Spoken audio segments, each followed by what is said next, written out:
డోలీ మోతలు, బురదలో కూరుకుపోయిన వాహనాలు, వాగుల్లో కొట్టుకుపోయిన బైకులు, నెలలు నిండిన గర్భిణీకి పురిటి నొప్పులు వచ్చాయంటే చాలు నరక యాతనే.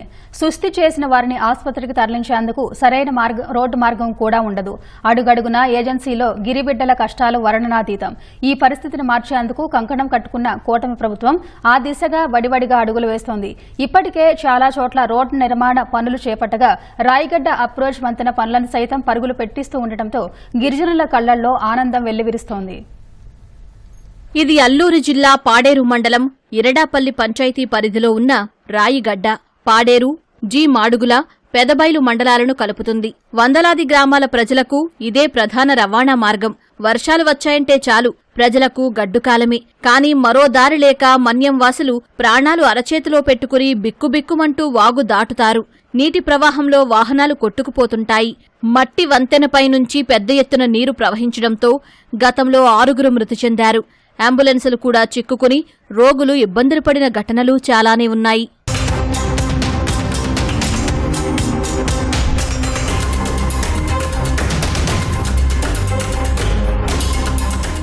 గత ప్రభుత్వం బ్రిడ్జి నిర్మాణాన్ని గాలి కొదిలేసింది.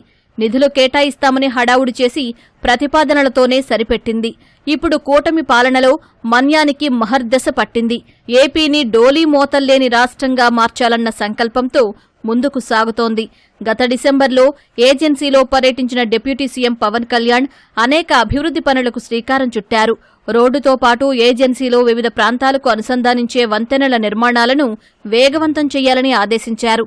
ఈ మేరకు రాయిగడ్డ వంతెనకు 5 కోట్లకు పైగా నిధులు మంజూరు చేయడంతో అధికారులు వాయువేగంతో పనులు చేపట్టారు. బ్రిడ్జి రావడం చాలా అదృష్టమే. అంటే ఇది చాలా రోజుల నుంచి ఉన్నది. చిన్న బ్రిడ్జి నుంచి బ్రిడ్జి కోసము పంచాయతీ ఉన్నటువంటి ప్రతినిధులందరూ కూడా దీని గురించి కానీ ఇప్పుడు కూటమి ప్రభుత్వం కూడా పని ప్రారంభమైంది. ప్రారంభం కాకుండా ముందు ఎందరో ప్రాణాలు పోయి కాడి ఎందరు మంది గుండె కోత కోసారు. ఇక్కడ తల్లుల పిల్లలు 5-6 చనిపోయారని ఈ వాదన్ని కూడా మేము తీసుకెళ్లి ప్రభుత్వం దృష్టిలో పెడితే కూడా జరగలేదు. ఈ రోజు మోక్షం కలిగింది. అప్పుడు వైఎస్ ప్రభుత్వం ఏం చేశారు? ఆ ప్రభుత్వం ఉన్నప్పుడు మనకి ఏ మేలు జరగడం లేదు. ఇక్కడ సీసీ రోడ్ లేదు, ఏ వల్లకాడ డ్రైనేజ్ కాలువలు లేదు, ఏం లేదు సార్. ఈ బ్రిడ్జి వల్ల మాకు చాలా ఉపయోగం. బ్రిడ్జి నిర్మాణ పనులు యుద్ధ ప్రాతిపదికన జరగడంతో గిరిజనులు హర్షం వ్యక్తం చేస్తున్నారు. వంతెన కష్టాలు తీరుతాయంటున్నారు.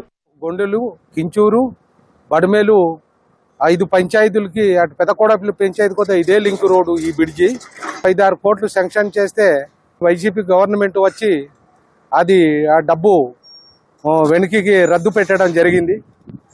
కానీ ఇప్పుడు మళ్ళీ 2024లో కూటమి ప్రభుత్వము ఆ జగన్ గారు రద్దు చేసి వెనక తీసుకున్నారు. దాన్ని మళ్ళా ముందు పెట్టి బ్రిడ్జులు లక్షలాది కోట్లాది రూపాయలు ఇప్పుడు శాంక్షన్ చేసి ఇప్పుడు మళ్ళీ పరుగులు పెట్టించినందుకు ఈ కూటమి ప్రభుత్వానికి నా ధన్యవాదాలు నేను చెప్పుకుంటున్నాను. ఇటువైపు వెళ్ళేటువంటి ఉద్యోగస్తులు కానీ లేదంటే ప్రజలు కానీ చాలా ఇబ్బంది పడుతున్నారు.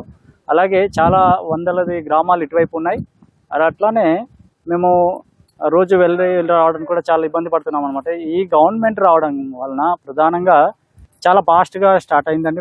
జగన్ గారు గవర్నమెంట్ 2014 నుంచి 19 వరకు అప్పుడే ఈ బ్రిడ్జికి డబ్బులు శాంక్షన్ అయింది, కొలతలు కొలిసారు, అన్నీ చేశారు. కానీ మరి పనులు మాత్రం చేపట్టలేదు. ఇప్పుడు నిజంగా ఈ కూటమి ప్రభుత్వం ఏర్పడిన తర్వాత వెంటనే ఇప్పటికే 3 మాసాల్లో ఈ బ్రిడ్జి కంప్లీట్ అవుతుందంటే నిజంగా రియల్లీ గ్రేట్. ఇది అందరూ కూడా మెచ్చుకుంటున్నారు చంద్రబాబు నాయుడు గారికి.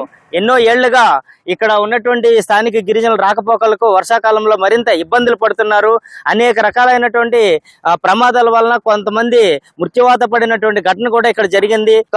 రాయిగడ బ్రిడ్జి నిర్మాణ పనులు సర్వేగంగా జరగడంతో స్థానిక గిరిజనులు హర్షం వ్యక్తం చేస్తున్నారు. అల్లూరు సీతారామరాజు జిల్లా పాడేరు నుంచి శివ, ఈటీవీ న్యూస్.